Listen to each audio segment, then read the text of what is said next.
Assalamualaikum warahmatullahi wabarakatuh. Perkenalkan kami dari kelompok 6 yang beranggotakan 4 orang. Yang pertama yaitu Saya Alarik Arya Mustafa dengan NPM 166. saya Acep Tio dengan NPM 146. Saya Muhammad Istika Slamet dengan NPM 137. Saya Muhammad Falgan Firdaus dengan NPM 145.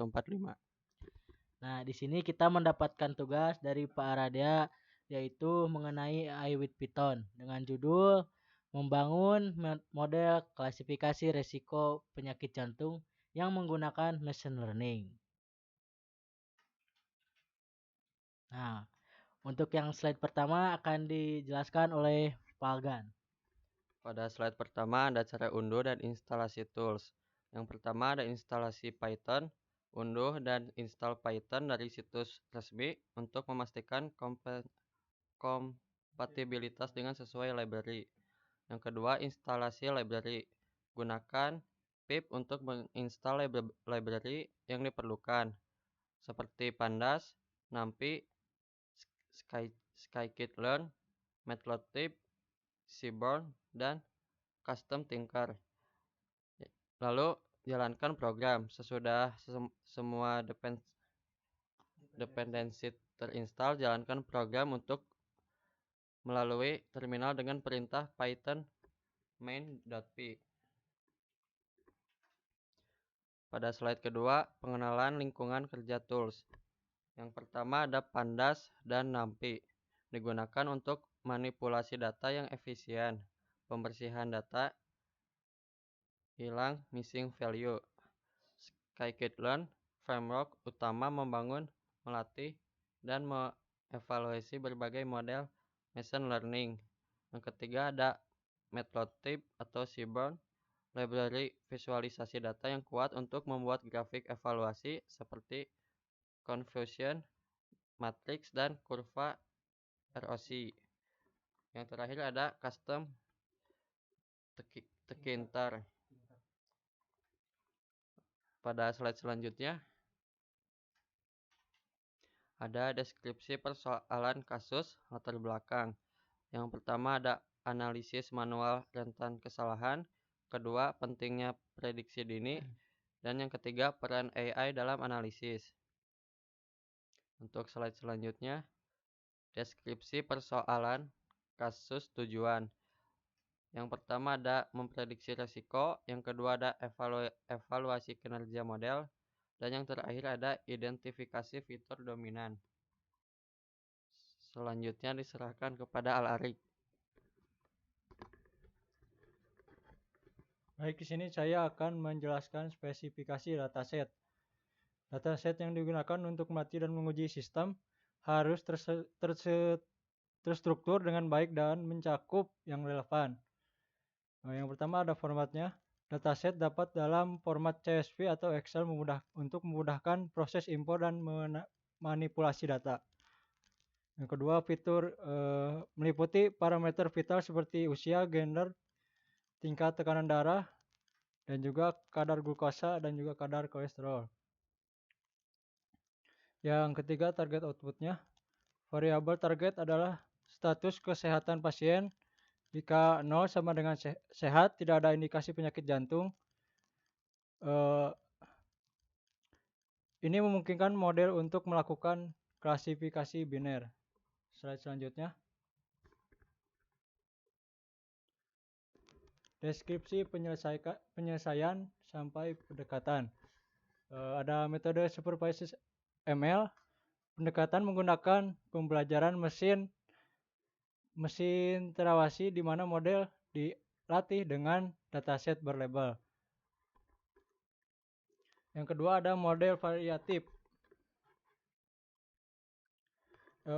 Eksplorasi berbagai algoritma seperti random forest, RF, gradient boosting, logistic regression, terus support vector machine, decision tree, dan k-nearest neighbor untuk menemukan yang terbaik. Selanjutnya interpretasi jelas. Memastikan bahwa hasil model dapat diinterpretasikan dengan jelas untuk memahami faktor-faktor resiko. Yang terakhir tujuannya akurasi tinggi. Fokus utama adalah mencapai akurasi prediksi yang tinggi untuk memastikan keandalan sistem. Selanjutnya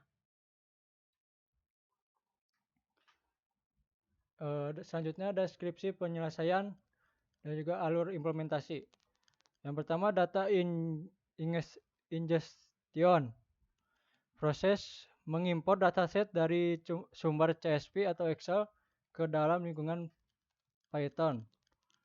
Selanjutnya pre-processing meliputi pembersihan data, penanganan nilai hilang, terus encoding variabel kategorikal dan juga scaling fitur numerik.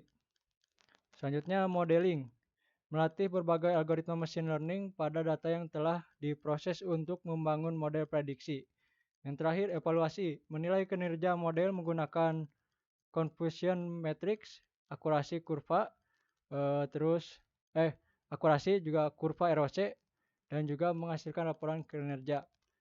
Baik, selanjutnya yang kesimpulan dijelaskan oleh Aceptio. Oke, di sini saya akan menjelaskan kesimpulan dari pemaparan materi tugas kami. Yang pertama ada headguard akurat, yaitu sistem headguard. Headguard berhasil memprediksi resiko penyakit jantung dengan akurasi tinggi, menawarkan solusi diagnostik yang andal. Terus ada juga fitur medis penting. Model machine learning yang dikembangkan mampu mendeteksi fitur-fitur medis paling penting yang berkorelasi dengan penyakit jantung. Terus ada juga deteksi dini dan analisis. Sistem ini sangat berguna untuk deteksi awal risiko penyakit jantung dan membantu dalam analisis kesehatan yang lebih mendalam, memungkinkan intervensi cepat dan profesionalisasi perawatan. Nah, mungkin cukup untuk pemaparan materinya. Kita akan lanjut ke demonstrasi yang akan dijelaskan oleh Muhammad Justika. Baik, di sini saya ambil alih untuk demonya. Di sini kita sudah menyalakan aplikasinya ya di background layar. Nah, ini tampilan dari custom tinkernya. Nah, saya coba full screen. Oh, nggak kelihatan ya. Bentar, saya pindahin kameranya dulu ke sebelah kanan. Nah, untuk custom tinkernya sendiri di sini ada bagian UI data, ada bagian UI model, ada bagian UI prediksi dan analytics. Nah, pertama-tama kita memilih dulu datasetnya. Mau yang dari Kaggle yang misalkan sudah diupdate datanya oleh si pembuat datasetnya, ataupun kita dari CSV yang kita bikin sendiri datanya. Dan juga ada export model kalau misalkan kita sudah melakukan tuning ataupun latihan pada modelnya biar lebih bagus nantinya. Nah, kita coba import aja ya dari CSV di sini. Saya kasih nama jantung CSV ya biar gampang. Jantung CSV memuat dataset, kita tunggu. Nah, dataset sudah masuk, kita sekarang latih dulu modelnya atau training. Kita training menggunakan logistic regression ya biar lebih akurat hasilnya. Kita coba latih model. Ini sedang mengevaluasi model. Nah, model berhasil dilatih dengan metode logistic regression. Nah, akurasinya mencapai 79,92%. Nah, untuk melihat itu, kita bisa ke bagian visualization. Nah, ini bagian dari tadi, distribusi korelasi ROC dan yang dijelaskan oleh Alarik. Ini bagian-bagiannya, ini false positive rate-nya. Oh, kita belum melatih yang tadi ke bagian fitur importance. Ini hasil training tadi. Ini saya tidak bisa lihat di layar tapi kecil. Oke, sekarang kita mulai ke bagian prediksi. Untuk prediksi sendiri akan muncul UI baru nantinya seperti ini. Nah, kita bisa input misalkan laki-laki atau perempuannya, denyut nadinya berapa, tekanan darah sistolik. Sistolik itu tekanan darah tingginya ya. Kalau diastolik itu tekanan darah rendahnya. Nah, misalkan kita seperti ini ya dengan contoh data defaultnya coba seperti ini, kita coba prediksi harusnya karena tekanan darahnya terlalu rendah dan juga troponinnya mungkin kurang, ini harusnya beresiko. Coba kita cek. Ya, ini berisiko tingkat jantungnya tinggi. Nah, jika kita turunin lagi troponinnya dan tekanan darahnya kita naikin, tekanan darah rendahnya ke 90. Ini harusnya normal. Saya lupa juga. Masih tinggi ya? Coba googling dong. Kadar troponin normal. Kayaknya kolesterolnya ketinggian deh. Saya lupa juga ini. Saya soalnya bukan dari anak kesehatan ya. Nah, kadar troponin tadi. Kadar troponin normal. Ya, normal. Kayaknya tadi kolesterolnya juga terlalu tinggi ya. Kolesterolnya tadi 2,5, sekarang berubah ke 1.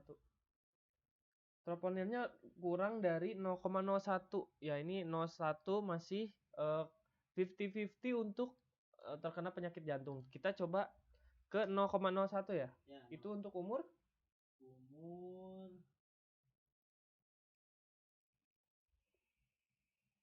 Nggak ada sih di sini, nggak ada untuk umurnya. Cari dong. Oke, ya udah. Umurnya kita misalkan asumsikan perempuan ya, yang biasanya troponinnya lebih rendah, karena laki-laki kan lebih banyak emosi ya. Kita coba di umur 30 tahun, denyut nadinya mungkin 80 karena dia normal, ininya darah diastoliknya karena perempuan lebih kecil, glukosa darahnya 100 sudah normal. Ini prediksinya. Nah, prediksinya sehatnya 84%. Kepencet 2 kali. Prediksi sehatnya 84% lebih baik, lebih banyak daripada sakitnya yang 15,2%. Nah, ini ada kita X, kita reset datanya untuk kembali ke 0. Tutup. Mungkin sekarang kita ke bagian analytics ya. Kita model analyticsnya. Nah, ini hasil dari tuning tadi atau training model tadi. Ini ada confusion matrixnya, ada precision recall, ada matrixnya sendiri. Ini nggak full. Bentar. Udah ya. Nah, ini yang dari data kita tadi, yang dari CSV ataupun jantung.csv tadi. Kalau misalkan dari Kaggle itu kita langsung ngambil dari datasetnya Heart System Diagnosis dataset di Kaggle. Nah, untuk dataset yang saya masukkan tadi nampaknya si distribusinya lebih banyak yang sehat dibanding yang sakitnya. Oke, mungkin sekian dari saya terhadap demonstrasi programnya. Saya kembalikan ke moderator. Oke, mungkin dirasa cukup untuk penjelasan tugas dari kelompok kami yang menggunakan AI with Python dengan judul membangun model klasifikasi risiko penyakit jantung yang menggunakan machine learning. Sekian dari kelompok kami, mohon maaf apabila ada kesalahan atau salah kata atau kelakuan kita, mohon dimaafkan. Wabillahi taufiq wal hidayah. Wassalamualaikum warahmatullahi wabarakatuh.